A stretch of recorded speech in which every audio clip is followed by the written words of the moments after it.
Boa noite. 14 anos depois da Eco 92, o Brasil volta a sediar outro importante encontro mundial das Nações Unidas sobre Meio Ambiente e Desenvolvimento.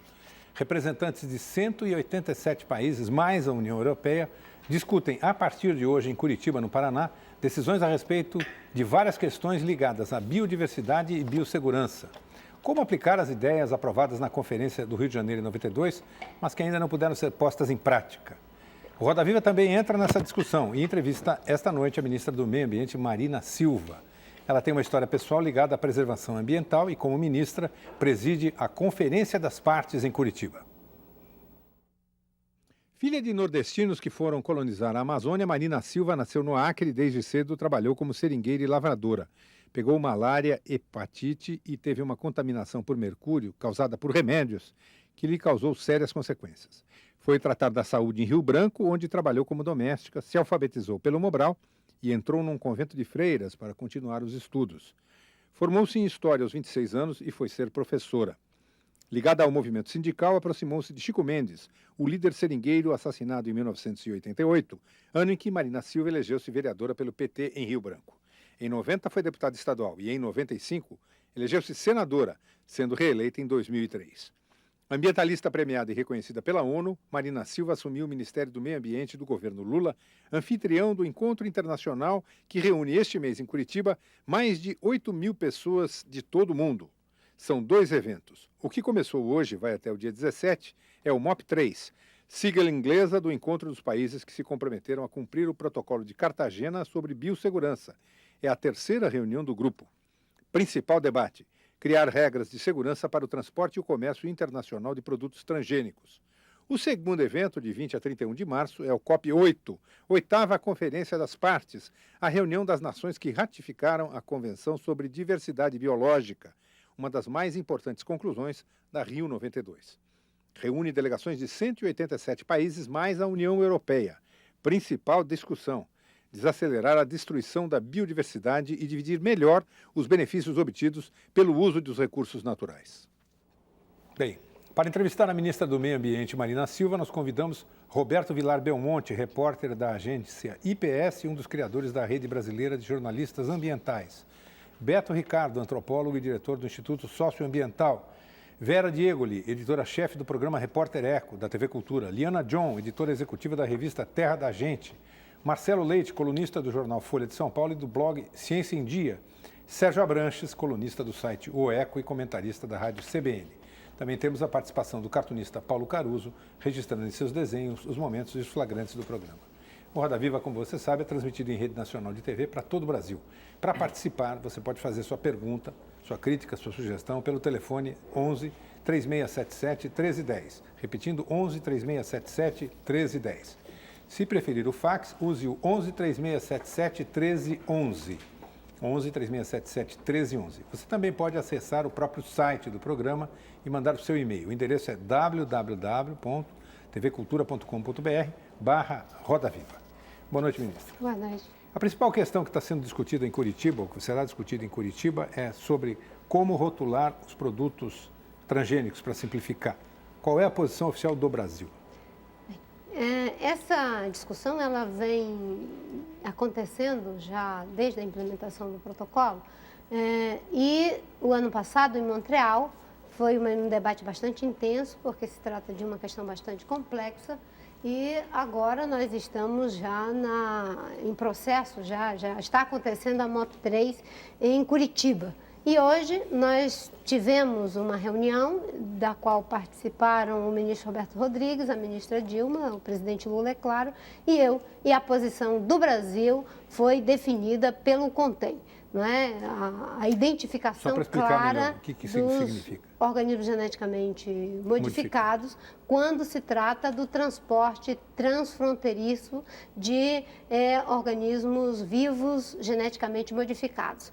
Essa discussão vem acontecendo dentro do governo desde o ano passado, como falei anteriormente, e hoje foi feito digamos assim, um ajuste final e a posição do Brasil é pelo contém quando se trata da exportação. Vamos explicar direito para o leigo, ministra. Quer dizer, significa o seguinte, cada saca de soja, ou seja lá qual o produto que tenha sido geneticamente modificado ou até mesmo industrializado, que tenha ingredientes geneticamente modificados, terá que conter lá, contém organismos geneticamente modificados. Exatamente. Quando for para exportação. Isso. Mas isso vale já? Isso vale já para todos os que já estão fazendo a segregação e foi estabelecido um período de transição para os que ainda não fazem segregação, mas a implementação do contém começa a partir de agora. Mas, ministra, esse prazo de 4 anos, não é, para haver essa adaptação, não é? A senhora não acha que é um prazo muito longo, que na verdade o Brasil está quase abrindo mão do princípio da cautela, quer dizer... Da precaução. Da precaução? Não, Beto. Primeiro porque a partir do momento em que o protocolo estabelece que essa posição, né, a partir de que a convenção assume essa posição do contém, ela já começa a ser implementada. E é cumulativo, é gradativo. Você não vai esperar daqui a 4 anos para poder começar a rotular. Você vai criando uma estrutura logística, porque nós não temos como amanhecer o dia e dizer que existe já uma estrutura logística de silos, de container nos portos, de caminhões que já fazem isso. Você tem que criar essa estrutura logística. No entanto, isso já vai acontecendo concomitantemente. Você não precisa esperar daqui a 4 anos. E já existem aqueles que fazem a segregação e isso vai pressionar no sentido de que o quanto antes se possa fazer isso. Agora, tem uma coisa que precisa ficar claro também, né? O presidente colocou um período de 4 anos, deixando bem claro que se trata de uma decisão multilateral e que é uma negociação que se vai estabelecer, né? A partir de hoje, já está estabelecida lá em Curitiba, mas foi um grande avanço sair do impasse de Montreal, em que se ficou na discussão pode conter, assumir o contém e estabelecer que os países terão um prazo para definitivamente acabar com essa história de negociação. Isso vai ser uma negociação difícil, né, ministra? Porque o Brasil, na última reunião da MOP2, o Brasil, infelizmente, foi daquela posição de pode conter, juntamente com a Nova Zelândia, foram os únicos 2 países, enquanto a maioria decidiu pelo contém. Essa proposta do Brasil significa uma grande negociação. Porque essa moratória de 4 anos talvez não seja aceita, não é verdade, ministra? Não é verdade que seja uma moratória. Pelo contrário, é o que eu falei anteriormente para o Beto. A partir de agora, já se começa o processo de implementação do protocolo. Você não precisa criar uma estrutura e daqui a 4 anos você vai colocar o contém para todos. Isso acontece concomitantemente e é um avanço muito significativo sair da posição em que o Brasil e a Nova Zelândia se encontravam em Montreal, assumir o contém e trabalhar um período de transição, porque é uma realidade objetiva, isso tem que ser trabalhado. Você não tem como amanhecer no dia 18 e dizer agora o Brasil tem uma estrutura logística já pronta. Isso não é fato. Exatamente por isso que se dialogou com essa necessidade de um período de transição. Então, qual é a posição? Contém um período de transição para os que ainda não têm condição de fazer essa segregação e um prazo para que todos façam a segregação. Uma coisa importante com essa posição do Brasil é que os países que não são parte do protocolo, que não ratificaram o protocolo, como é o caso da Argentina, dos Estados Unidos e outros, eles serão obrigados a ter que fazer também a identificação do contém quando eles vão exportar para países membros do protocolo. Esse é o avanço significativo da posição do Brasil. Ministra, algumas cooperativas brasileiras já fazem a segregação, algumas empresas também já fazem a segregação no Brasil. Então, o Brasil tem que esperar 4 anos. Quando é que se saberá quando que essa decisão vale para o agronegócio brasileiro? Ela já vale a partir de agora.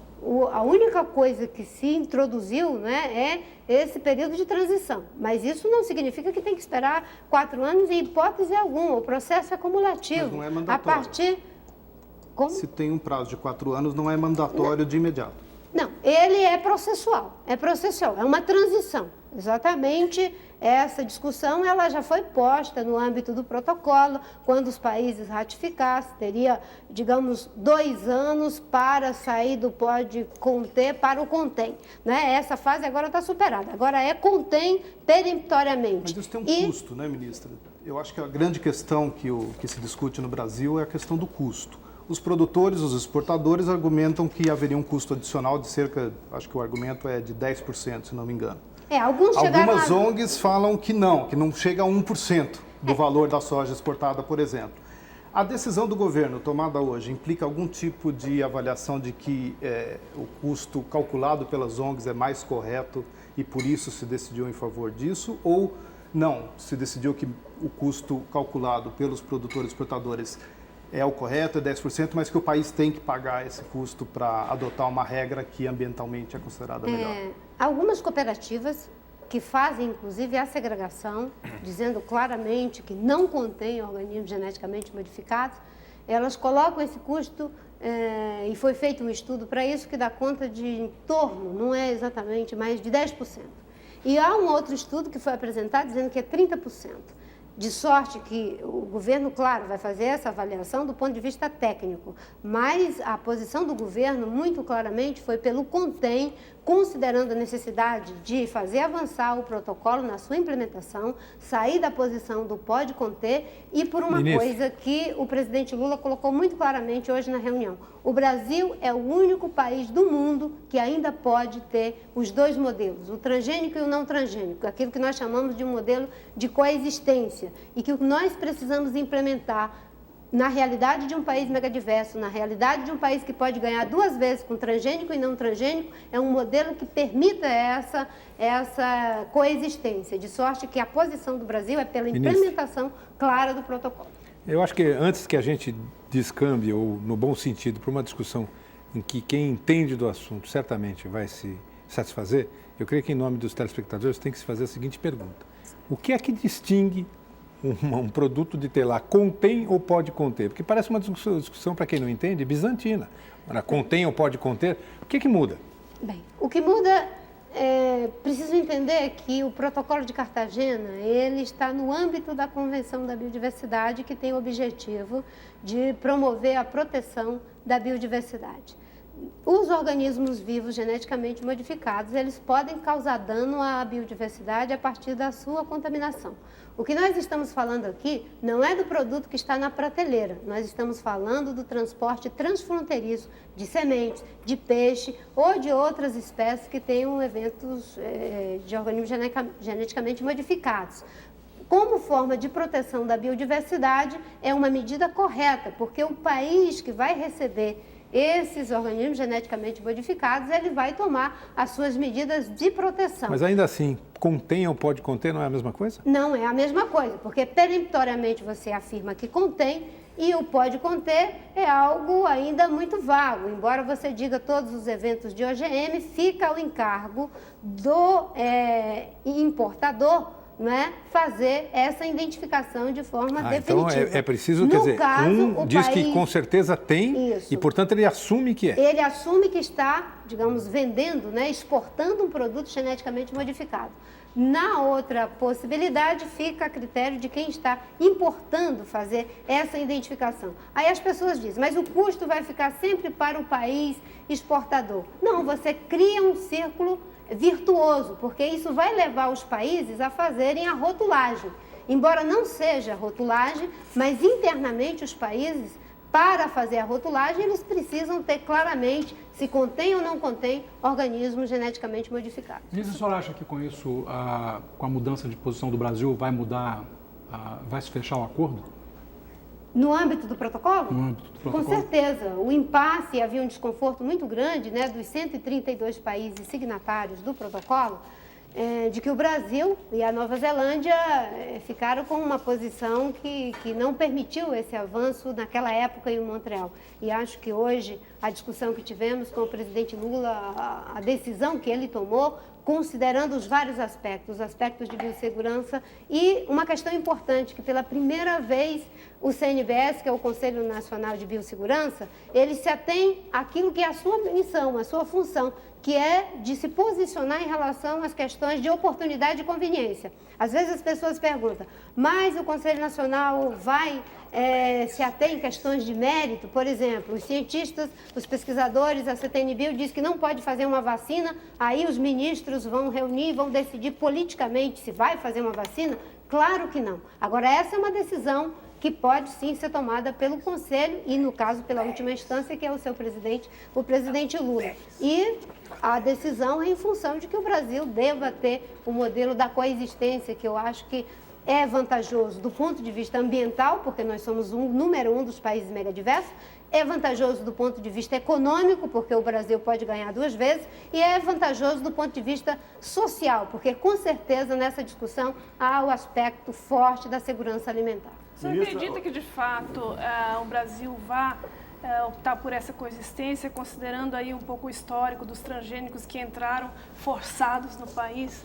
Quer dizer, primeiro havia uma situação de ilegalidade, os produtores plantaram, embora fosse ilegal, embora fossem sementes contrabandeadas, e depois o governo foi forçado a legalizar essa situação. Você acredita que, de fato, vamos dizer, essa coexistência existirá realmente entre os transgênicos e não transgênicos? Precisa existir. E existem estados que estão lutando muito fortemente para isso. O estado do Paraná, por exemplo, o governador Requião tem uma agenda vigorosa, né, em relação a fazer com que o Paraná seja uma zona livre de transgênico. E existem muitos produtores que estão produzindo eles mesmos, bancando essa segregação, a identificação, e tem um diferencial em termos econômicos quando fazem essa exportação, principalmente para a União Europeia, né? Existem aqueles que advogam o modelo de geneticamente modificados por outras vantagens em relação ao processo de produção, os custos de produção.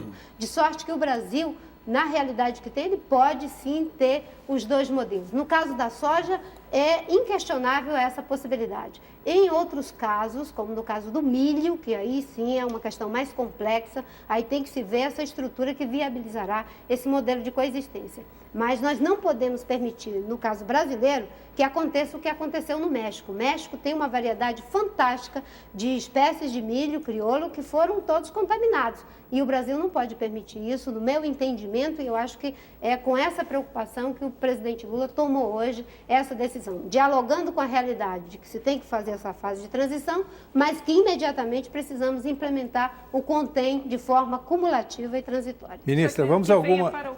Para o Brasil também isso, quer dizer, na medida que a gente toma essa decisão a nível internacional, no âmbito do protocolo, também o Brasil internamente passe a caminhar para uma rotulagem mais a legislação brasileira, Liana, já define claramente isso. O decreto da rotulagem, a lei que foi aprovada no Congresso Nacional, define a rotulagem e é preciso que isso ande a passos largos. Mas depende do quê? O Ministério da Justiça tem trabalhado, tem se esforçado e com essa medida do protocolo, com certeza isso vai ajudar bastante. Porque uma vez o país exportador identificando claramente com o CONTEM, o país que recebe vai fazer a identificação internamente, aí o consumidor, democraticamente, vai poder optar entre os produtos. Ministra, vamos a algumas perguntas de telespectadores que foram ouvidos pelas emissoras de rede pública de televisão em outros estados. Ministra Marina Silva, a grande dificuldade em quem trabalha com a questão da biodiversidade é a questão da fragmentação do bioma. E no caso específico do Cerrado, a gente tem esse processo muito acelerado. Como que poderíamos estabelecer políticas que fossem coerentes em nível nacional, estadual e municipal para minimizar essa questão? Eu gostaria de saber o que está sendo feito para resolver o problema da biopirataria na Amazônia. Sabendo, como a senhora sabe, sendo aqui da região, da velocidade com que os grileiros e madeireiros avançam sobre a floresta amazônica, a senhora não acha que o governo federal tem sido incrivelmente tolerante e lento, extremamente lento, nas providências que deveriam ser tomadas, inclusive em caráter proativo, para impedir que aconteça no sul do estado do Amazonas a mesma coisa que aconteceu no Pará e vem acontecendo no Mato Grosso, aconteceu em Rondônia e por aí à frente. Então, são 3 perguntas. A primeira pergunta é em relação à fragmentação dos biomas. Nós, quando assumimos no Ministério do Meio Ambiente, a primeira coisa que verificamos é que nós tínhamos um trabalho vigoroso em relação à Amazônia, inclusive com a Secretaria da Amazônia, um trabalho voltado para a Mata Atlântica, mas, de fato, o bioma Cerrado, o bioma Caatinga, o bioma Pampa estava à deriva em relação a uma política voltada para a proteção desse bioma. Nós estabelecemos prioridades em relação a todos os biomas brasileiros. Hoje, nós, inclusive, temos, junto com o IBGE, o mapa dos biomas brasileiros. Nós temos núcleos de políticas para todos os biomas e estamos trabalhando políticas, inclusive fazendo um levantamento visando a proteção desses biomas que estão ameaçados. No caso do Cerrado, o avanço sobre o Cerrado é avassalador e o Ministério do Meio Ambiente, junto com toda a rede do Cerrado, juntamente com pesquisadores e instituições, tem trabalhado muito fortemente essa questão da proteção dos diferentes biomas brasileiros, com políticas, com recursos e com participação social. Em relação à questão da Amazônia. No caso da Amazônia, em 2003, quando assumimos, verificamos que de 2001 para 2002 tivemos um crescimento do desmatamento da ordem de 27%, saindo de 18 mil quilômetros quadrados para 23 mil quilômetros quadrados a área devastada na Amazônia. Imediatamente, levamos ao presidente Lula a ideia de que o desmatamento não poderia mais ser tratado apenas pelo Ministério do Meio Ambiente, que se deveria ter uma política integrada, que se deveria ter um plano e recursos específicos para as ações de combate ao desmatamento.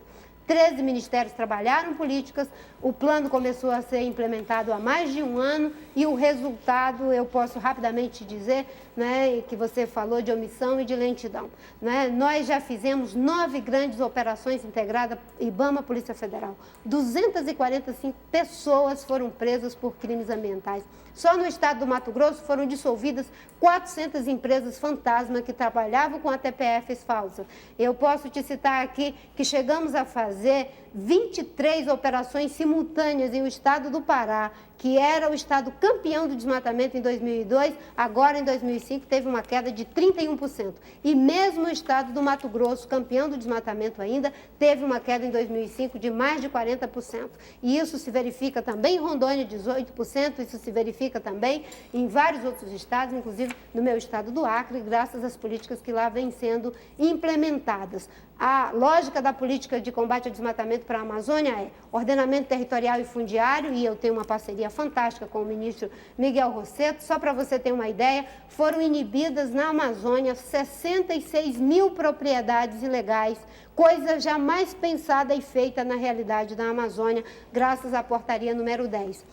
Vários trabalhos integrados entre a Polícia Federal, o Ministério da Defesa, o Ministério do Trabalho e o Ministério do Meio Ambiente no sentido de fazer frente a isso. E tivemos agora, em 2005, uma queda de 31%. E qual é o desafio? O desafio é que em 2006 isso não pode de jeito nenhum significar qualquer euforia. Nós não vamos baixar a guarda e eu comecei o ano de 2006, eu, ministro Tamés Basto e o delegado Paulo Lacerda, lá na Terra do Meio, na Estação Ecológica da Terra do Meio, a maior estação ecológica do mundo, implodindo 23 pistas clandestinas, num total de 80 pistas clandestinas que nós identificamos através do IBAMA. Agora, é claro que tem um conjunto de outras ações que eu nem vou ter tempo aqui de citar, mas o que está fazendo hoje na Amazônia é política estruturante, que combina ordenamento territorial e fundiário, apoio às atividades produtivas sustentáveis e um programa claro de destinação de terra, inclusive de criação de unidade de conservação. Ficou faltando a biopirataria. A biopirataria. A biopirataria é um problema que todos cantam em verso e prosa. No entanto, eu, infelizmente ou felizmente, sou autora do projeto de lei em 1995, que estabelecia as regras para o combate à biopirataria. Infelizmente, ele até hoje não foi aprovado no Congresso Nacional. Com a aprendizagem da medida provisória do governo anterior, que tinha alguns problemas, mas também muitas qualidades, e com a aprendizagem do debate de quase 11 anos no Congresso Nacional, nós estamos trabalhando agora uma lei de acesso a recurso genético que vai dar uma grande contribuição para o combate à biopirataria. Mas uma coisa também foi feita, convênios com a Infraero, com a Polícia Federal. A Polícia Federal hoje tem uma delegacia especializada em cada estado. Desde 2003 nós criamos isso junto com o ministro Tomás Basto, uma delegacia especializada de combate a crimes ambientais. Nós fizemos a apreensão de cerca de 40 mil espécies, né, da nossa fauna e da nossa fauna por ano, que estavam sendo levados clandestinamente, graças ao trabalho que estamos fazendo, integrado Polícia Federal, IBAMA, a Infraero e as redes de comunidade local. Acabamos de fazer uma parceria, Ministério das Relações Exteriores, Polícia Federal, a Renctas, para uma campanha internacional de combate à biopirataria, além de vários esforços que temos feito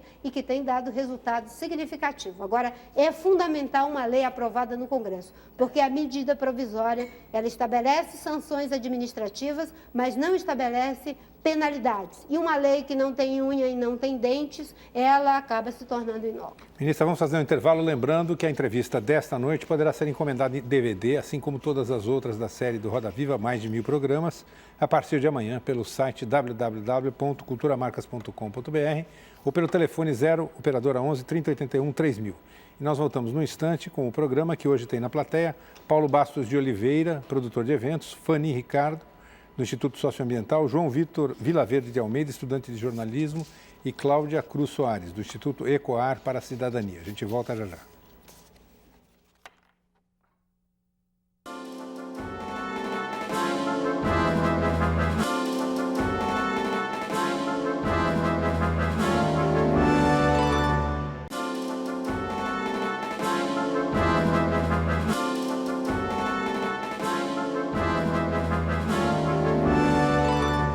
Voltamos com Roda Viva, entrevistando hoje a ministra do Meio Ambiente, Marina Silva, anfitriando o Encontro Internacional da ONU em Curitiba, que de hoje até o dia 17 estará discutindo biossegurança.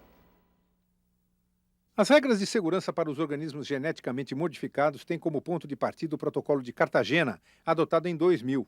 Foi o primeiro acordo internacional sobre as medidas de segurança para os transgênicos, levando em conta as necessidades de consumidores, indústrias e do meio ambiente. Mas o processo de conciliar interesses comerciais e segurança genética gerou disputas. De um lado, os que defendem a biotecnologia como caminho para a segurança alimentar. De outro, os que alegam questões ambientais, éticas, sociais e de saúde para limitar a biotecnologia. Dos 132 países do Protocolo de Cartagena, a maioria, inclusive o Brasil, já permite a comercialização de transgênicos internamente, desde que os rótulos alertem os consumidores. Mas não decidiram ainda como fazer a rotulagem desses produtos quando eles circulam de um país para o outro. E essa é a discussão central da MOP3 em Curitiba. A maioria é a favor de rotular com o termo contém transgênicos, mas o Brasil e a Nova Zelândia são contra, propõem o termo pode conter transgênicos. Conter ou pode conter já criou um impasse na última reunião do grupo, no Canadá, em 2005, e a polêmica está de volta. Bom, ministra, nós aí recuperamos um pouco do que foi discutido no primeiro bloco e eu queria começar esse segundo com a pergunta de Luiz Gustavo, aqui de São Paulo, que pergunta quais foram os eventos mais frustrantes e o que a senhora considera um sucesso durante a sua gestão como ministra. Como a senhora falou de uma porção de sucesso no bloco anterior, né, apresentou aí um quadro bastante cor-de-rosa da atuação do Ministério, se reduziu em 30% o desmatamento, isso tem que ser comemorado. Agora, quais foram os eventos frustrantes? Bem, em primeiro lugar, eu acho que em 3 anos você seria muito pretensioso se já achasse que poderia fazer tudo e se dar o luxo de ficar sofrendo frustrações. Eu acho que algumas coisas precisam ser aprofundadas. Por exemplo, a continuação da luta no combate ao desmatamento, por mais que se tenha uma redução de 31% agora em 2005, ela precisa ser aprofundada. E aprofundada não apenas com as ações de comando e controle, as ações de desenvolvimento sustentável. Para não deixar em branco a sua pergunta, quando nós começamos o governo, nós fizemos um levantamento, eu e a minha equipe, sobre as obras de infraestrutura principalmente no caso da Amazônia, que geravam altíssimo impacto ambiental. E algumas delas foram elencadas, como, por exemplo, o Belo Monte, BR-163 e outros. A BR-163 foi considerada de altíssimo impacto ambiental. E nós levamos para o presidente Lula e, à época, o ministro Zé Disseu, várias questões que diziam que a estrada não poderia ser feita, a menos que... E havia um consórcio privado que estava articulado junto com as prefeituras, junto com os governos estaduais, para fazerem a estrada. E nós levamos as observações de que a estrada não poderia ser feita. Você imagina que isso cria um certo tensionamento entre a área ambiental e a área de infraestrutura. Mas também, baseados na ideia do planejamento ambiental, nós levamos algumas equações que, se resolvidas, se poderia fazer a estrada. Uma delas já estava resolvida. A sociedade organizada, mobilizada, desde organizações não governamentais, comunidades locais, instituições de pesquisa e até alguns representantes políticos já diziam também que a estrada era importante, desde que se fizesse um programa de desenvolvimento sustentável para toda a área de abrangência da BR-163. Nós levamos essas ideias e dissemos, a estrada só pode ser feita se fizer um programa de abrangência para toda a área, ou seja, 24% da Amazônia, se criar as unidades de conservação, se demarcar as terras indígenas, se fizer os arranjos produtivos locais e se trabalhar numa perspectiva de ordenamento fundiário e territorial. Tudo isso foi acatado pelo governo, é claro que eu estou falando rapidamente, mas isso tem um processo de maturação. E para você ter uma ideia, o Programa de Desenvolvimento Sustentável da BR vai estar sendo lançado. As organizações da sociedade, todas estão de acordo, das comunidades indígenas, comunidades locais, as ONGs, a licença está dada e eu estou, digamos, muito ansiosa para que essa estrada comece a ser feita. Agora, ministra, por que o governo recentemente anunciou investimentos na pavimentação de Porto Velho, Manaus, que é uma estrada que justamente não tem todas essas precauções, né, essa mobilização da sociedade civil? A senhora não acha estranho que, enquanto vocês estão se articulando para lançar o plano de proteção da 163, o governo esteja ao mesmo tempo anunciando que vai investir na pavimentação de uma outra rodovia que não tem nenhuma dessas precauções, por exemplo? Viu, Beto? Acho que uma coisa é, digamos, uma orientação do Ministério do Transporte. Outra coisa são as obras prioritárias que estão definidas como ação de governo. No caso da 319, você tem inteira razão. Não existe esse arranjo que foi feito para a BR-163 e no caso da BR-163 pode vir a ser uma frustração se essa estrada, que pode ser um paradigma para a Amazônia, não vier a ser asfaltada. Claro que isso não vai acontecer porque o presidente Lula acaba de priorizar o investimento na BR-163. Não nos moldes que havia sido pensado pelo governo anterior, que seria, digamos assim, teria pedágios para poder viabilizar um consórcio puramente privado. Agora vai ter que entrar recursos públicos de PPP, enfim, todos esses investimentos que o governo tem que fazer para assumir, inclusive, ajudar a absorver os custos ambientais. No caso da 319, a posição do Ministério do Meio Ambiente é muito claramente de que ela, inclusive, é concorrente com a 163, é quase que paralela, e não existe esse arranjo, não tem nem licença ambiental. O que nós fizemos foi utilizando o expediente da limitação administrativa temporária, que corajosamente o presidente Lula criou esse instrumento, e já limitamos, como fizemos na BR-163, toda a área que precisa ser preservada da 319. Agora, ministra, a gente vai levar para a conferência sobre diversidade biológica um título nada agradável, como a senhora já sabe, que é o que foi dado pela FAO. Nos últimos 5 anos, uma pesquisa realizada das florestas tropicais, indicou, o período de 2000 a 2005, elegeu o Brasil como campeão em desmatamentos, né? São 31 mil quilômetros quadrados ao ano de áreas desmatadas. Como é que você analisa esse título que a gente vai ter que levar para a conferência? Não é necessariamente um título. O problema é que você tem que ver isso dentro do contexto. O Brasil tem maior desmatamento, mas também é o maior detentor de floresta tropical do planeta. Logo, isso tem que ser... A Rússia é maior detentor. Não, mas em área de florestas, no mundo é a Rússia, né? Mas o Brasil, digamos, é o maior detentor de floresta tropical do planeta e tem, digamos assim, uma perda de floresta grande, porque também tem uma floresta muito grande. Agora, é claro que nos últimos 9 anos você tem uma perda florestal muito grande. É a primeira vez em 9 anos que se tem uma queda do desmatamento significativa de 31%. E eu posso te dizer, isso só é possível graças a esse esforço integrado de 13 ministérios trabalhando juntos, graças a um esforço também da sociedade que vem trabalhando na implementação, na correção das políticas e na transparência que vem sendo dada em relação à questão do desmatamento. Até 2002, o desmatamento era uma caixa preta, em que pese todos os esforços do MCT, do INPE, enfim, de todos que trabalham nessa agenda, mas você disponibilizava o dado 2 anos após a floresta já ter caído. O que nós fizemos com o Ministério da Ciência e Tecnologia, o INPA, o Gilberto Câmara, todos nós trabalhando juntos? Nós temos que ter uma ferramenta que nos ajude a combater o desmatamento quando ele está acontecendo. E aí, ao lado do sistema PRODES, que faz a avaliação da perda de floresta na base histórica que já vinha fazendo há mais de 17 anos, nós criamos o DT, que é o Sistema de Detecção do Desmatamento em Tempo Real. E é a partir dessa nova ferramenta, que é acessível a todas as pessoas que se cadastrarem no sistema, que nós temos feito esse trabalho. Ministra, vai ter recursos para combater o desmatamento esse ano? Sem orçamento?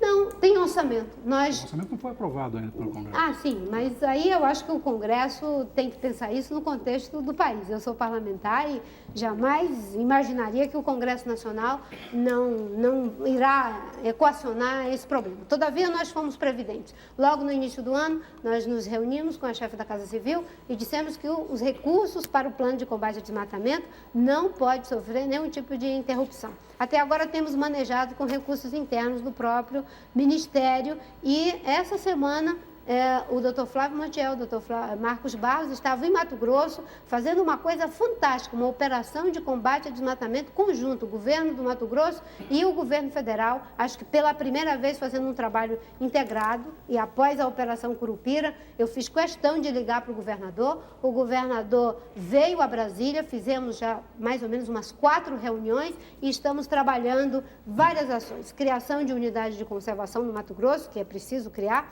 e essas ações integradas de combate ao desmatamento, além de um programa inovador que é de certificação de alguns produtores de grão do Mato Grosso, fazendo rastreabilidade e certificação para provar que esses produtores não estão fazendo os seus investimentos à custa da nossa biodiversidade e do descumprimento da legislação trabalhista. A senhora diria que o governador Blairo Maggi, que vem desenvolvendo junto ao governo federal ações em parceria desde a Operação Curupira, hoje é um aliado da questão ambiental? E quais são os pontos de convergência que a senhora vê entre agronegócio e meio ambiente na região amazônica?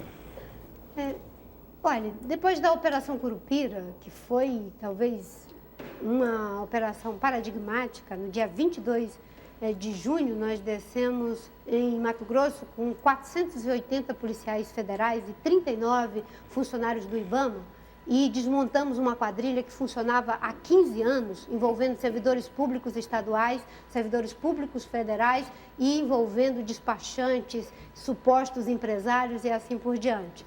E eu acho que esses processos eles nos fazem amadurecer.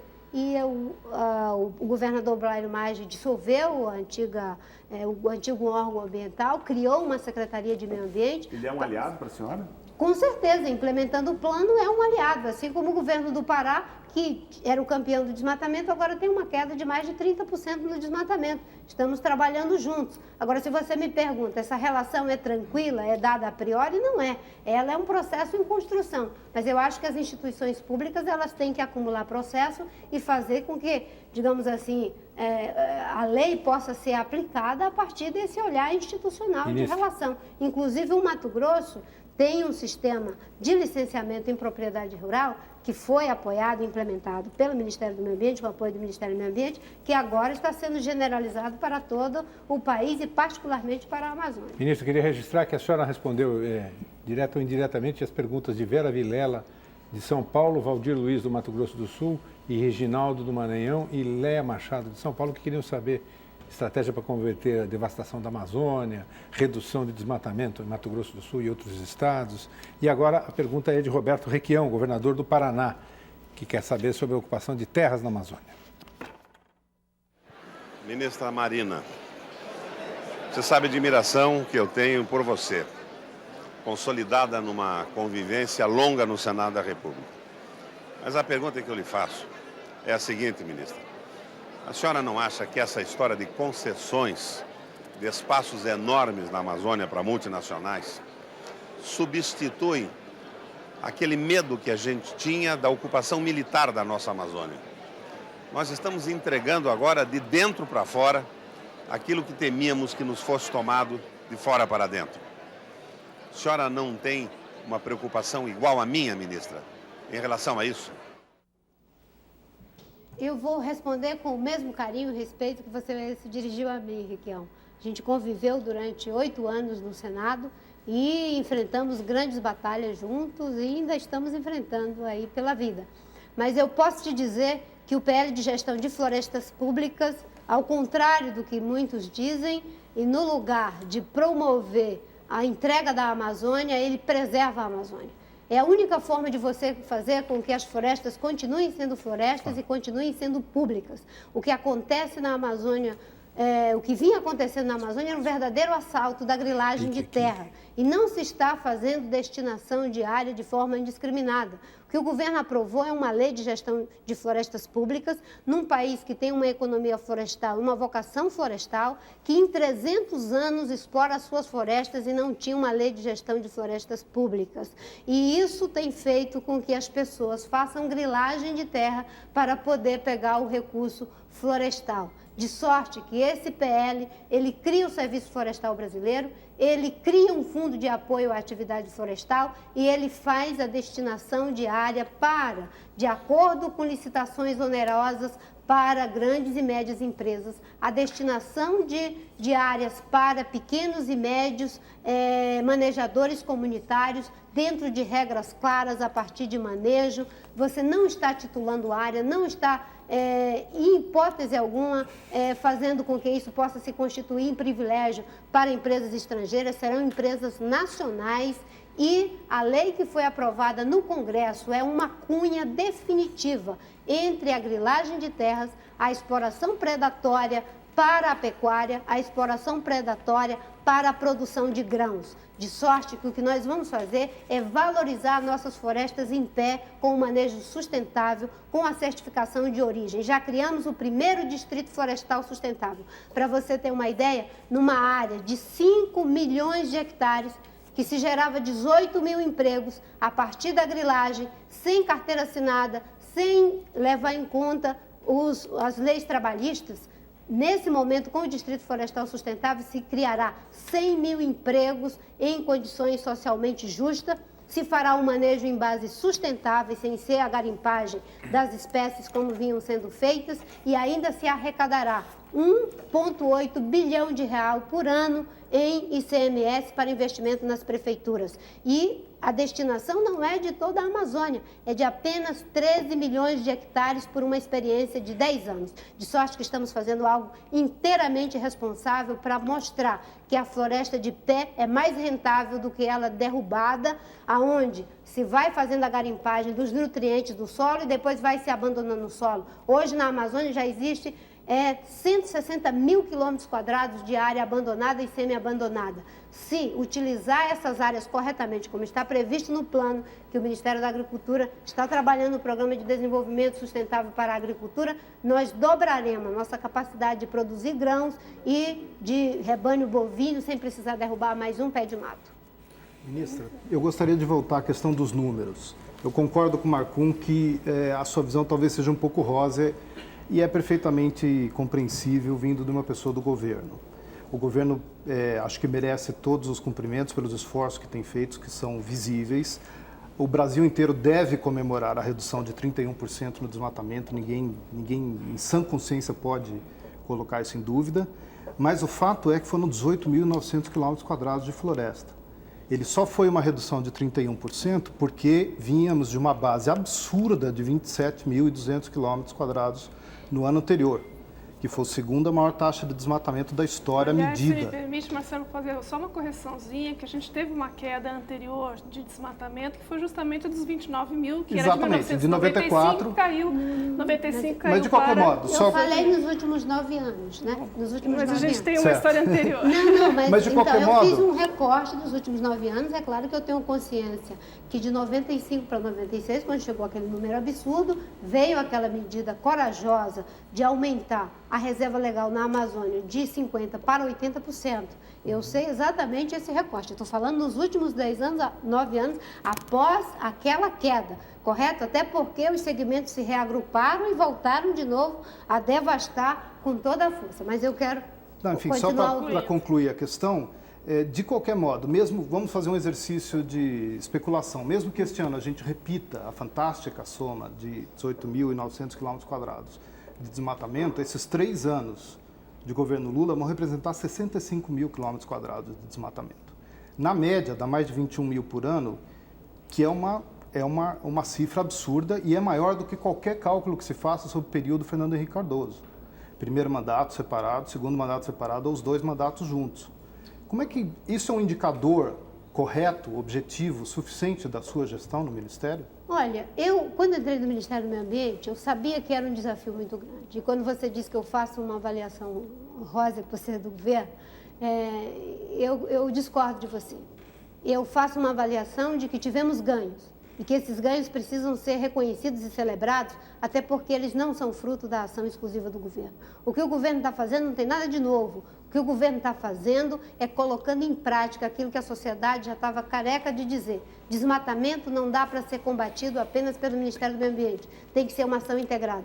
Desmatamento tem que ser combatido com transparência, colocando claramente os dados. Isso está sendo feito. O governo tem que ouvir a sociedade na hora de tomar as decisões. Foram feitos 3 seminários técnicos científicos com a sociedade para colher essas sugestões. Estamos implementando corajosamente, eu devo dizer, o presidente Lula está implementando todo esse conjunto de sugestões. E o que eu estou dizendo, em hipótese alguma, é minimizando os números que você está colocando. Não estou dizendo que isso. E também não quero comparar, até porque eu peguei uma realidade em que o desmatamento vinha crescendo a 27%. É como se eu tivesse um navio a alta velocidade em alto mar. Eu tenho que frear esse processo e começar a fazer uma curva para ele crescer. E a minha posição dentro do governo foi, eu não vou fazer pirotecnia ambiental. Nós vamos fazer coisas estruturantes para que fique para o Estado brasileiro uma política que vá além dos governos, criar 15 milhões de unidades de conservação em áreas de conflito, diferentemente das que eram criadas, igualmente importantes, em regiões remotas da Amazônia, é política estruturante. Mexer em ordenamento territorial e fundiário, que há 30 anos não se mexia nesse país, é política estruturante. Ter um trabalho voltado para, inclusive, redimensionar o crédito, como está fazendo o ministro Ciro Gomes, para que os projetos aprovados pelo BASA, pelo Banco do Brasil, possam incorporar critérios de sustentabilidade. Já fez isso, é política estruturante. Estamos discutindo, inclusive, que isso possa ser levado para os bancos privados. É política estruturante. De sorte que o que nós temos que celebrar é um processo que precisa se consolidar sem a ansiedade de ficar medindo se eu fiz mais ou menos do que o Fernando Henrique. Independente da comparação. Não, exatamente. Independente da comparação. Eu Quer dizer, não mas se quero estamos num patamar e aparentemente não conseguimos sair dele de 20 mil km² por ano, mais ou menos, na média, com todos os esforços que o governo vem fazendo, e eu concordo que vários deles aparentam ir na direção absolutamente correta, isso quer dizer que há uma dinâmica muito mais poderosa por trás que a ação do governo talvez não seja o suficiente para cumprir. Mas aí você colocou um ponto que é fundamental, é com isso que nós estamos trabalhando. A dinâmica hoje não é apenas de você fazer, digamos, uma ação pura e simples de comando e controle. O que nós estamos conseguindo como resultado, inicialmente, é fruto das ações de comando e controle e algumas ações estruturantes, como essas de inibir 60 mil propriedades ilegais na Amazônia. Isso já começa a dar alguns resultados. Agora, qual é o grande desafio para qualquer governo? É juntar essas ações de comando e controle com as ações de desenvolvimento sustentável. E aí eu posso te dizer, fazer um plano para a área de abrangência da BR-163, 24% de toda a Amazônia é você mexer na dinâmica do desenvolvimento. Quando eu digo que precisa utilizar corretamente os 160 mil quilômetros quadrados de área convertida, abandonada ou semi-abandonada, para aumentar a nossa capacidade de produção sem precisar mais converter floresta, isso é mexer na dinâmica do desenvolvimento. E nós temos, inclusive, que criar crédito, incentivo, eu não sei quais seriam os instrumentos econômicos que estamos discutindo, inclusive com o Ministério da Fazenda e do Planejamento, para que os produtores que queiram utilizar essas áreas convertidas possam ter apoio para poder assimilar os custos dessa produção que precisará desse tipo de incentivo. Então, voltando àquilo que você falou, não tem uma avaliação rosa em hipótese alguma. Eu sei a responsabilidade que é reverter esse processo na Amazônia. Ele é fruto de muitas variáveis e é por isso que nós colocamos. Tem que ser todos os ministérios juntos. Ministério de Transporte, Ministério de Agricultura, Ministério de Minas e Energia, Ministério do Meio Ambiente, Ministério da Justiça. Senão, a gente não consegue fazer frente. E mais do que o governo, a sociedade. Eu acho que a sociedade tem dado uma grande contribuição, inclusive os setores produtivos. Bom, ministra, nós vamos para mais um intervalo. Eu lembro que o programa de hoje, como todos do Roda Viva, pode ser encomendado em DVD. E lembro também que, tanto no endereço www.culturamarcas.com.br ou pelo telefone 3081 3000, e assim como nas principais livrarias, você encontra esse livro aqui, vou mostrar aqui, ó, O Melhor do Roda Viva, que são 3 volumes com as 60 melhores entrevistas já realizadas. Claro que 60 de 1000 é um corte muito reduzido, mas é um corte disso, internacional, poder e cultura, e permite, de alguma forma, conhecer um pouco melhor de muitas das entrevistas desses quase 20 anos do programa. Se você que está em casa quiser fazer perguntas para a ministra Marina Silva, o telefone é o 011 3677 1310, o fax 3677 1311. E nós vamos para o intervalo, lembrando que na plateia temos hoje Felipe Gomes, presidente da APED, Associação Paulista dos Estagiários de Direito, Maria Luísa Ribeiro, coordenadora de projetos da Fundação SOS Mata Atlântica, Henrique Svirsky, secretário executivo adjunto do Instituto Socioambiental, e Rubens Born, diretor executivo do Instituto Vitae Civilis. A gente volta já já.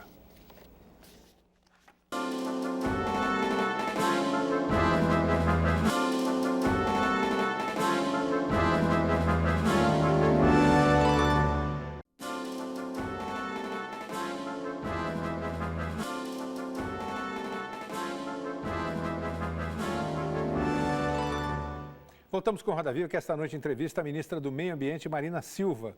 Ela vai presidir a COP8, conferência da ONU realizada pela primeira vez no Brasil e que reúne países que ratificaram a Convenção sobre Diversidade Biológica. Ministra, eu queria exibir a pergunta de Márcia Irota, da SOS Mata Atlântica. Ministra Marina Silva, a senhora tem se empenhado muito na criação de leis ambientais e, desde que assumiu o Ministério do Meio Ambiente, está comprometida com a aprovação do projeto de lei da Mata Atlântica, que agora está na reta final. Considerando que 70% do que resta da Mata Atlântica está em mãos de proprietários particulares e há um movimento crescente das RPPNs, Reserva Particular do Patrimônio Natural, no país, como a senhora avalia esse projeto que prevê incentivos para quem preserva suas áreas naturais e de que forma os governos podem agir para garantir efetivamente as RPPNs no país? De fato, nós temos nos empenhado muito para a aprovação da Lei da Mata Atlântica. A Lei da Mata Atlântica está tramitando no Congresso Nacional há 15 anos. E, infelizmente, esse tempo todo fez com que tivéssemos uma perda de floresta muito grande. Quando eu penso que, quando os descobridores chegaram aqui, nós tínhamos 1.300.000 quilômetros quadrados de Mata Atlântica e agora só temos 7%, a aprovação da lei é urgente, urgentíssima, com um esforço muito grande dos segmentos da sociedade, inclusive da SOS Mata Atlântica. O Mantovani tem se dedicado juntamente com todos os parceiros da rede pela aprovação desse projeto. Nós temos trabalhado muito pela sua aprovação. O secretário João Paulo Capobianco e toda a sua equipe tem se dedicado ao máximo a essa aprovação. Conseguimos aprovar na Câmara dos Deputados, depois a conseguimos aprovar recentemente no Senado e temos a chance, eu espero, de aprovar, inclusive durante é a realização da 8ª Conferência das Partes, que está acontecendo em Curitiba, da Convenção da Biodiversidade. O incentivo que pode ser dado, inclusive a partir da aprovação da lei, dos esforços que já vêm sendo feitos pelo Ministério IBAMA, é uma forma de termos com que aqueles particulares que queiram criar suas RPPNs possam contribuir com esse processo de proteção de um bioma que está super ameaçado de perda das suas florestas, de perda da sua biodiversidade. Todo o esforço que temos feito, inclusive esse levantamento que está sendo feito dos biomas ameaçados pelo Ministério do Meio Ambiente, é no sentido de que possamos estar atendendo a esse clamor que você acaba de colocar. E o presidente Lula também aprovou o decreto das áreas prioritárias para a conservação da biodiversidade, de sorte que todo o nosso esforço atende, não é, a essas prioridades já definidas tecnicamente, cientificamente e agora politicamente. Outro tema polêmico em Curitiba, ministra, é o controle do acesso e a repartição dos benefícios dos recursos genéticos. A senhora assume a presidência na próxima semana da Malásia. O Brasil fica presidindo a Convenção de Diversidade Biológica por 2 anos. Como é que a senhora pretende acelerar as negociações desse novo instrumento internacional? E a senhora acredita que esse instrumento que está sendo negociado intensamente aqui no Brasil a partir da próxima semana pode ser um novo protocolo dentro da Convenção? Aliás, Roberto, para a gente, mais uma vez, não cairmos num debate de especialistas, eu sugiro que a ministra comece explicando, afinal de contas, o que é isso. Tá certo. Desculpa, ministra, eu só queria que a senhora explicasse também qual é a posição do Brasil, porque a gente sabe que o Ministério do Meio Ambiente, o Conselho do Patrimônio Genético, tem se esforçado para que o Brasil saia da medida provisória e apresente um projeto de lei para a sociedade que regulamente o acesso aos recursos genéticos, a proteção do conhecimento tradicional e a repartição dos benefícios oriundos da biodiversidade brasileira. Só que esse projeto até agora não veio à luz. O governo vai botar na roda esse projeto agora em Curitiba? Como é? Com certeza, Beto. Eu vou tentar responder o que o Roberto perguntou e depois o que você está colocando. Primeiro, o regime internacional de acesso ele está sendo negociado no âmbito da Convenção e já estamos buscando, nós já estamos trabalhando pela sua viabilização. Não é? Tanto Portugal quanto Espanha, eu mesma tive contatos quando estive agora em Montreal, na Convenção de Mudanças Climáticas, com a ministra da Espanha, que está defendendo essa proposta junto à União Europeia. Nós temos nos articulado no âmbito dos 17 países megadiversos e dos países que, digamos assim, são ricos em recursos genéticos, mas que não têm recursos para investir na proteção e até mesmo no estudo científico em relação à sua biodiversidade. De sorte que estamos trabalhando com afinco para viabilizar o regime internacional de acesso. Ele não vai ser definido agora na Convenção, é um processo de negociação que está em curso e visa exatamente isso.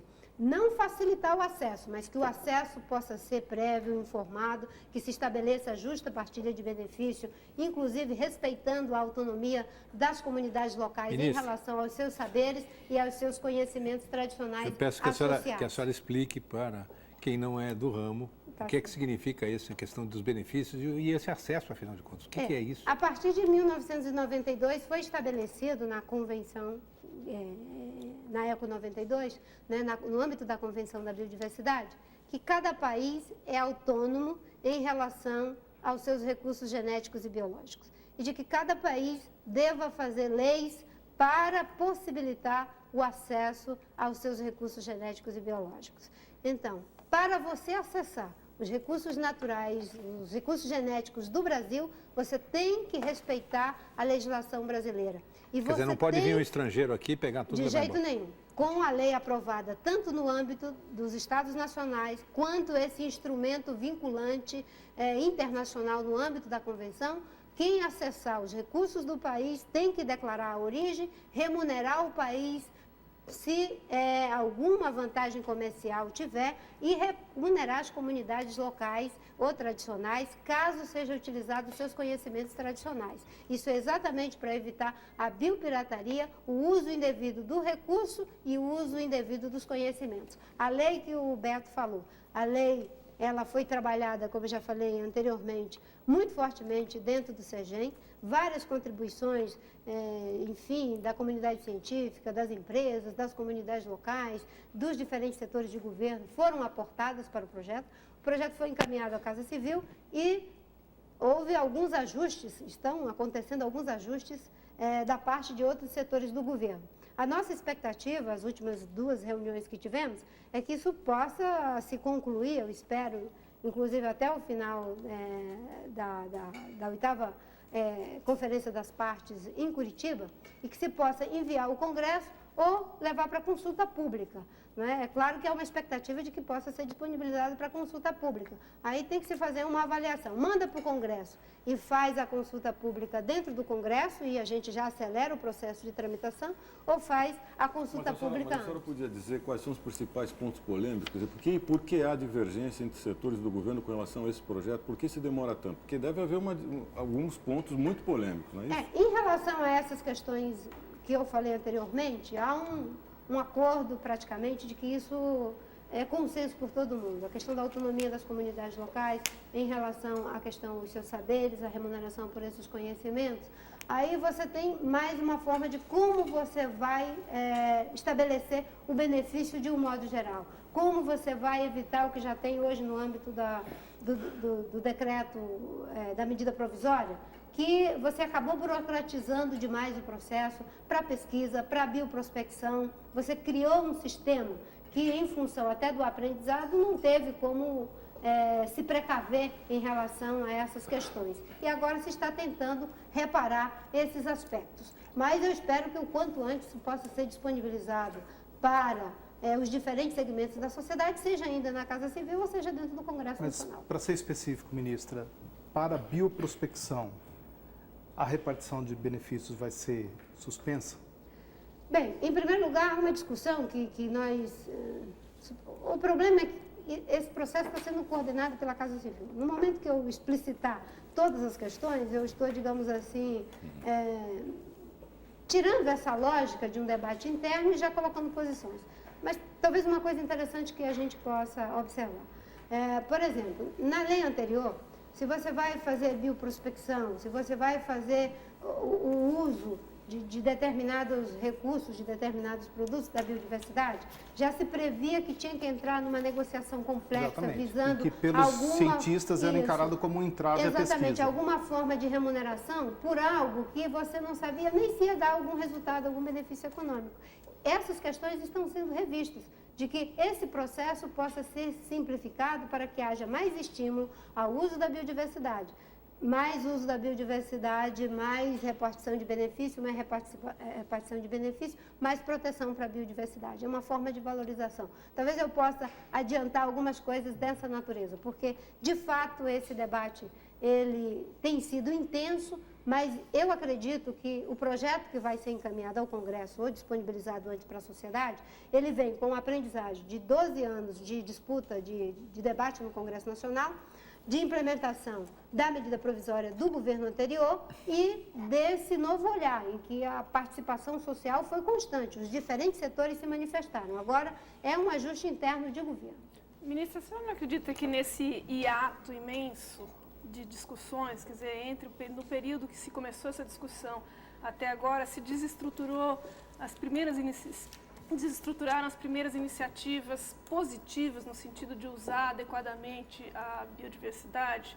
Até eu gostaria de comentar, a gente fez recentemente uma entrevista com o Antônio Paz de Carvalho, que é o dono da Extrata, a primeira empresa brasileira de biotecnologia vegetal, e uma das coisas que ele fala é que justamente a carga de burocracia é muito grande, ele já perdeu vários contratos por o que eles chamam da MP monstro, inclusive, ele dá esse apelido a ela, e diz que não se combate biopirataria, vamos dizer assim, controlando excessivamente quem está fazendo um esforço no sentido de trabalhar honestamente, vamos dizer. Até porque os que trabalham honestamente, eles têm nome, endereço, telefone, eles querem regras claras e querem que o governo tenha a capacidade de gerenciar esse processo transparente de acesso.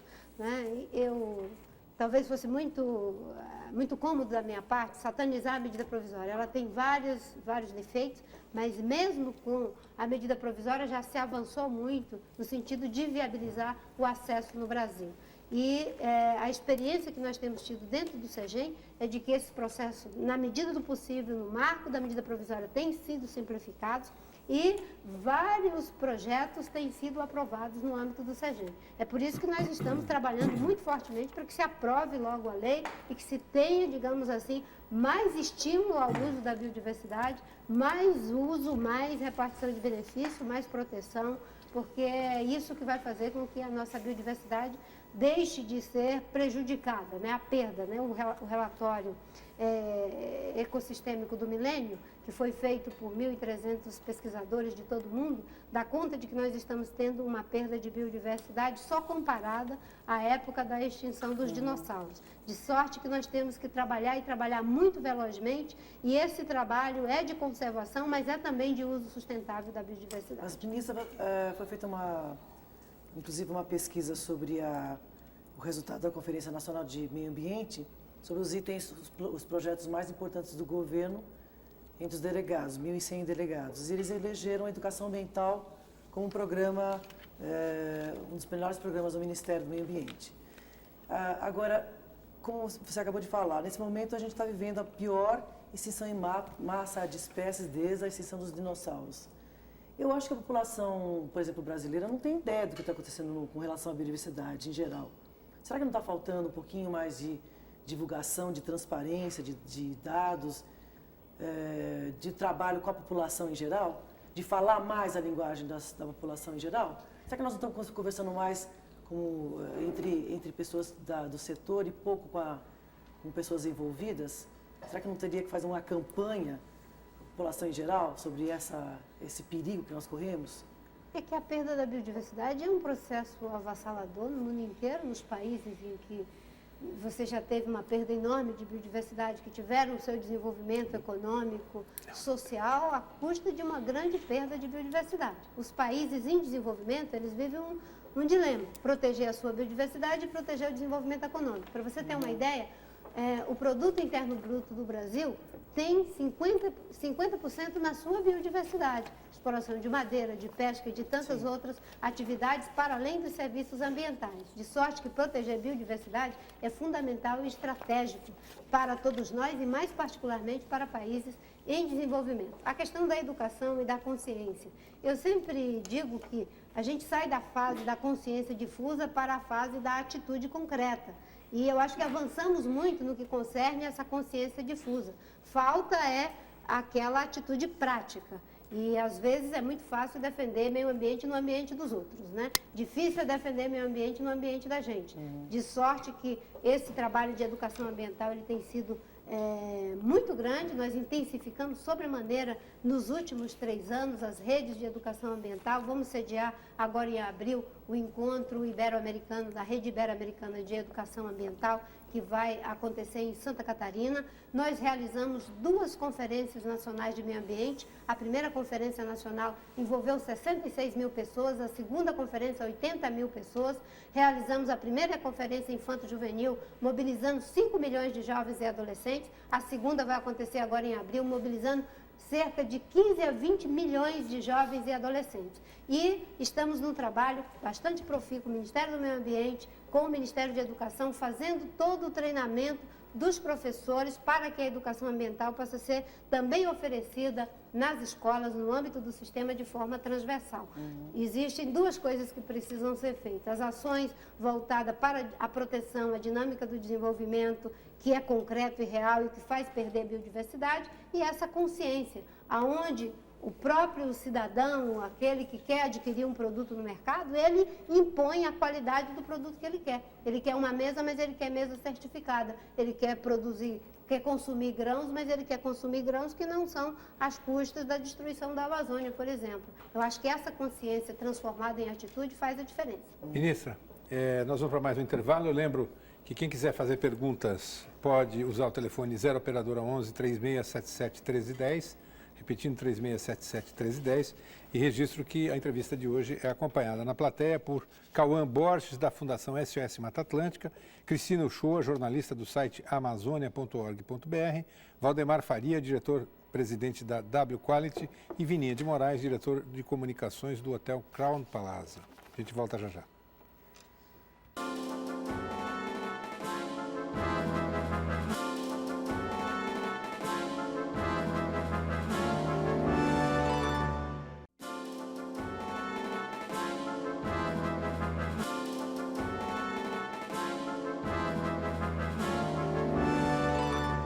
Voltamos para o último bloco de entrevista com a ministra Marina Silva do Meio Ambiente, que ao longo de sua militância política e ambientalista vem acompanhando a evolução do debate ambiental desde que ele assumiu dimensão internacional. 1972, Estocolmo, Suécia, primeiro encontro das Nações Unidas sobre o meio ambiente. Surge ali a noção de que o progresso e proteção ambiental podem e precisam caminhar juntos. É a semente do desenvolvimento sustentável, conceito que passou a nortear as grandes conferências que se sucederam.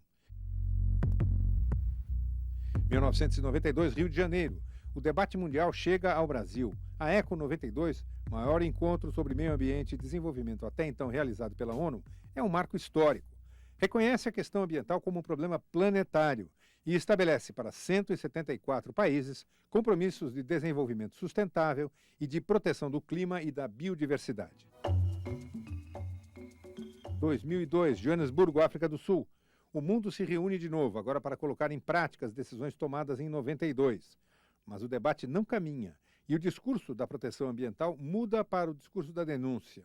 O mundo já teria ultrapassado limites perigosos de poluição e exploração de recursos naturais, e a dificuldade de tomar decisões na conferência fica evidenciada pela falta de consenso, pelas diferenças de visões e pelos interesses distintos entre os países. Quem vai abrir mão do quê? É o impasse deixado por Joanesburgo e que ronda o debate ambiental hoje, 34 anos depois da primeira conferência de Estocolmo.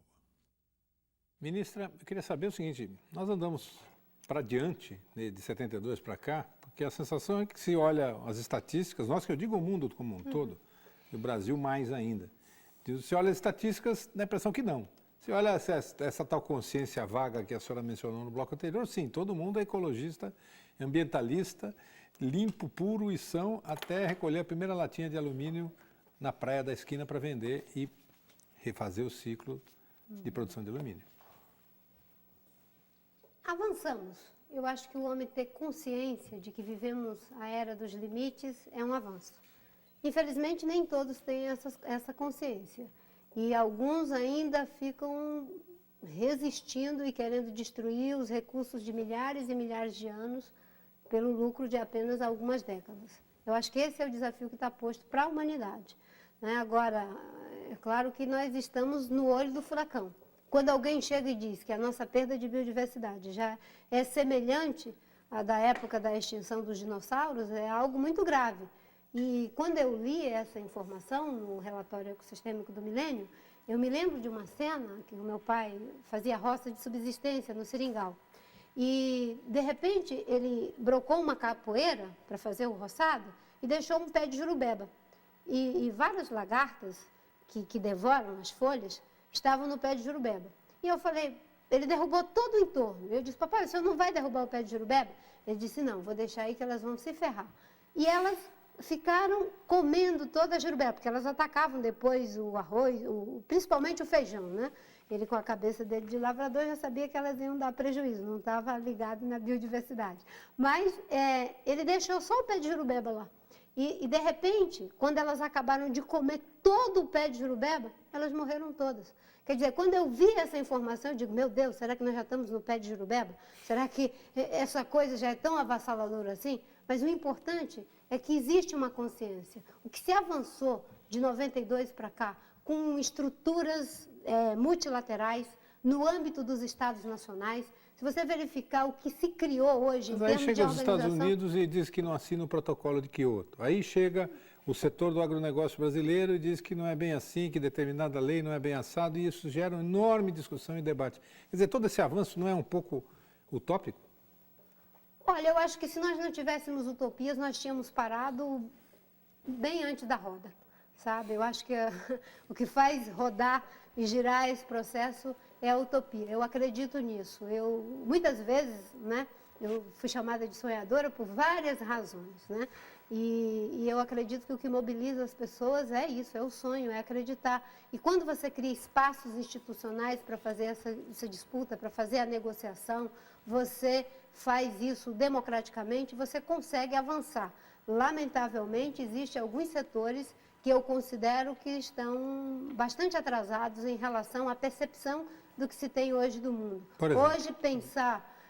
Esses setores refratários que você coloca aqui não podem ser generalizados. Não são todas as empresas que têm essa mentalidade, não são todos os produtores de grãos, não são todos os pecuaristas. Assim como avançaram os ambientalistas, começando a dizer o que o meio ambiente pode fazer pelo desenvolvimento, alguns desenvolvimentistas começam também a dizer o que o desenvolvimento pode fazer pelo meio ambiente. Eu acho que é desse encontro de propósito que pode surgir uma esperança, porque, afinal de contas, estamos aqui na nossa casa comum, temos que continuar a ter esperança. E é preciso ter muita disposição para fazer isso.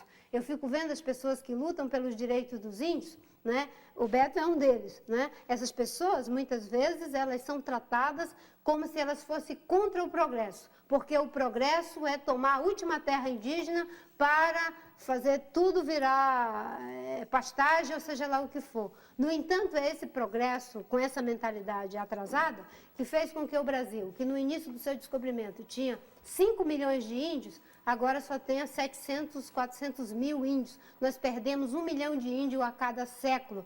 E eu acho que o progresso que não é capaz de entender que a sociedade é diversificada, digamos assim, os ecossistemas são diversificados, a economia tem que ser diversificada. E também os nossos interesses têm que ser mediados. Eu acredito nisso, trabalho por isso. Eu sempre digo para a minha equipe, durante muito tempo os ambientalistas ficaram choramingando o que o desenvolvimento pode fazer pelo meio ambiente. Nós começamos a dizer o que o meio ambiente e os ambientalistas podem fazer pelo desenvolvimento. E é isso que você já encontra em algumas empresas. Eu não vou citar aqui, porque pode parecer que eu estou fazendo propaganda. Ministra, a senhora não se sente, muitas vezes, nesse governo, que esse governo não tem essa questão da valorização da diversidade socioambiental do país no seu DNA. Quer dizer, é um governo desenvolvimentista e, muitas vezes, a impressão que a gente tem é que o ideal para esse governo é se o Brasil virasse uma espécie de misto quente entre São Bernardo e Barretos, tá certo? O que tornaria o país imensamente chato, tá certo? Eu não tenho nada contra São Bernardo nem contra Barretos. Agora, transformar o Brasil num país dependente do agronegócio, né? E com uma base só urbano e industrial de produção, quer dizer, me parece um contrassenso com a própria diversidade de culturas e de ambientes que o Brasil tem. A senhora não se sente um pouco isolada dentro desse governo, digamos assim? Olha só, talvez se a gente fosse fazer um teste de DNA ambiental de todos os governos, eu não sei exatamente qual seria o resultado, né? Então, eu não vou ficar nessa história do DNA. Eu vou colocar o que de fato tem avançado e que eu tenho que aqui colocar muito claramente. Em 2002, a BR-163 estava para ser asfaltada, sem um plano de desenvolvimento sustentável, sem demarcar terras indígenas, sem criar unidade de conservação. O processo foi parado, pela primeira vez se parou um investimento para poder fazer isso. Isso foi feito. Belo Monte. Houve uma tentativa de fazer Belo Monte via o estado do Pará. Esse processo foi questionado juridicamente. Na conversa com a ministra de Minas e Energia, à época, a ministra Dilma Rousseff, decidimos, vamos tirar todo o processo para novos estudos, nova licença. Inclusive, agora, foi feito o redimensionamento de Belo Monte, novo termo de referência para a licença de Belo Monte. Posso te dizer que hoje o Ministério do Meio Ambiente está trabalhando com 16 ministérios, um conjunto de 32 agendas bilaterais, que vai desde rodadas de petróleo e gás até a questão de combate ao desmatamento. Eu imputo isso à ideia de uma política ambiental integrada, de inserir a variável ambiental no planejamento das ações dos outros setores de governo. Hoje você tem vários setores de governo que sentam com o Ministério do Meio Ambiente, não para ficar apenas dizendo que não saiu a licença, mas para planejar como é que a licença pode ter menos impacto ambiental antes de pedir a licença. E eu acho que isso faz a diferença. E isso você não consegue fazer se não for com a liderança do presidente Lula. A BR-163 não teria sido paralisada se não fosse o presidente Lula. Hoje eu não teria o Exército, a Polícia Federal e vários setores trabalhando junto comigo se não fosse uma determinação do presidente Lula. Ter criado 27 delegacias especializadas da Polícia Federal em combate a crimes ambientais, eu acho que isso já é um pouco de meio ambiente no DNA do governo. O problema é que governo não é pessoa, governo é uma instituição. E eu acho que se está criando processos institucionais que são inovadores. Quando eu assumi, estabeleci 4 diretrizes: desenvolvimento sustentável, controle e participação social, política ambiental integrada e fortalecimento do CISNAMA. Podemos fazer o cruzamento entre essas 4 diretrizes e as ações do governo, nós vamos encontrar um conjunto de ações que vem sendo operada. Não é fácil, é difícil, é complexo, mas estamos fazendo. Ministra, última pergunta, que é da Vera e do Beto Ricardo, eu só transmito. A senhora será candidata ao governo do Acre e vai deixar o ministério? Eu sou candidata a cabo eleitoral de qualquer candidato que seja indicado pela Frente Popular no Acre. Claro que eu estou brincando, eu sei o quanto que é complexo esse processo de disputa política, mas o que eu tenho dito para o meu amigo e companheiro Jorge Viana é de que eu quero finalizar o trabalho à frente do Ministério do Meio Ambiente. Esse é um ano importantíssimo, porque nós conseguimos 31% de redução do desmatamento, mas, como disse o Marcelo, não pode ficar fazendo disso tintura cor-de-rosa, nós temos que continuar trabalhando. E, num ano eleitoral, você tem que ter, digamos assim, a capacidade de fazer as políticas funcionarem. Eu sou candidata a continuar esse processo de uma política ambiental integrada que mobilize os diferentes setores do governo para discutir infraestrutura, para colocar meio ambiente digamos, no planejamento das ações do governo. Muito obrigado, ministra. Obrigado aos nossos entrevistadores e a você que está em casa. Estaremos aqui na próxima segunda-feira com mais um Roda Viva. Uma ótima semana e até segunda.